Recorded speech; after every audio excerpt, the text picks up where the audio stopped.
Donc, capsule de ce soir. Écoute, je peux pas te parler fort parce que tu es présentement à côté de moi. Ouais, je sais, c'est un peu weird comme impression. N'est-ce pas, Benjamin? Tu es comme en train d'écouter chez toi, mais en même temps, tu es à côté de moi dans la classe. C'est un paradoxe temporel.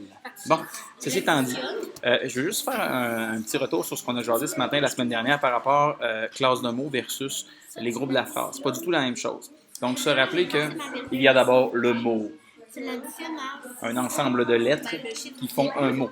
Hein? Et quand on lit le mot en question, ça fait des sons. Donc, il y a le mot en tant que tel. Tu as les mots variables, les mots invariables. Les mots invariables, c'est évidemment des mots qui ne changeront jamais, comme la perfection qui émane de mon être. Le mot variable, évidemment, ça fait référence à des mots qui peuvent changer selon ce qui se passe dans la phrase, selon ce qui les accompagne. Donc, variable, ça change. Invariable, ça ne change pas. Donc, dans les mots invariables, ceux qu'on a vus aujourd'hui, conjonction, préposition et adverbe. Les mots variables, cette fois-ci, donc ceux qui peuvent changer, évidemment, on a le déterminant, on a le nom commun, on a l'adjectif et on a le verbe, évidemment, qui vont changer selon les occasions. Ça, on parle de la nature des mots, de la classe des mots. On ne fait pas référence, quand on utilise ces mots-là, à la fonction qu'ils peuvent avoir dans une phrase. Parce que ces mots-là, à la base, quand ils sont tout seuls, ont une nature, ont des caractéristiques. C'est quand on les met dans une phrase, quand on utilise une idée qu'on veut communiquer, que ces mots-là ont une fonction, ont une utilité. Le verbe seul, c'est un verbe. Je sais que je peux le conjuguer, je sais qu'il y a probablement...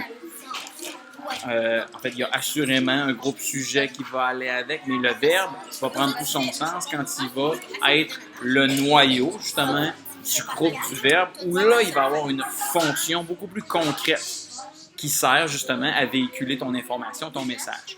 Donc, on a plusieurs classes de mots, variables, invariables, mais dans une phrase complète, on a 3 groupes.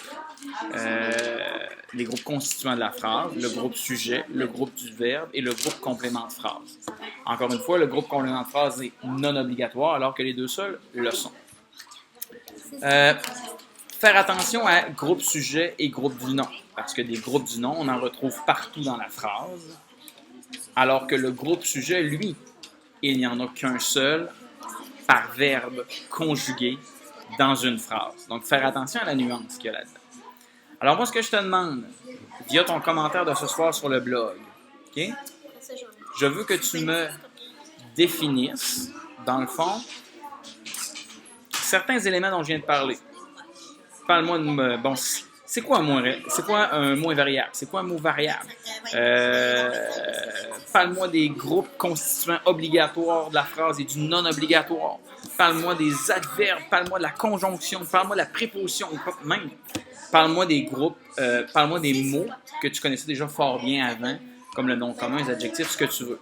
Et là, ce soir, je veux que, en quelques phrases bien structurées, tu me donnes de l'info sur des choses que tu sais, sur les mots, les classes de mots, les groupes constituants obligatoires de la phrase et non obligatoires, etc., etc., etc. Ça va, Ben? C'est-tu compréhensible? Il n'a pas écouté. Est-ce que c'était compréhensible? Oui, bon. Tu vois, tu es d'accord avec moi. Mais tu n'es pas là avec moi, là. Là, tu es là. Mais tu es là aussi. Tu es à 2 endroits en même temps. Défi de ce soir, comment appelle-t-on? Oui, tu veux faire un coucou? Tu peux venir faire un coucou. Le défi de ce soir, essaie de trouver quelque part dans la mythologie comment appelle-t-on le don d'être dans 2 endroits en même temps. Mystère. Non, je sais que c'est pas possible, mais il y a quand même un mot qui signifie être à 2 endroits en même temps. C'est bon, Ben? OK. C'est bon, Ben? Non, c'est pas toi que je parle, c'est à lui. C'est à toi. Il spot. OK? On arrête. Ça fait 4 minutes 35. Oh my God, je m'excuse. Tu dois être brûlé, Émile, hein?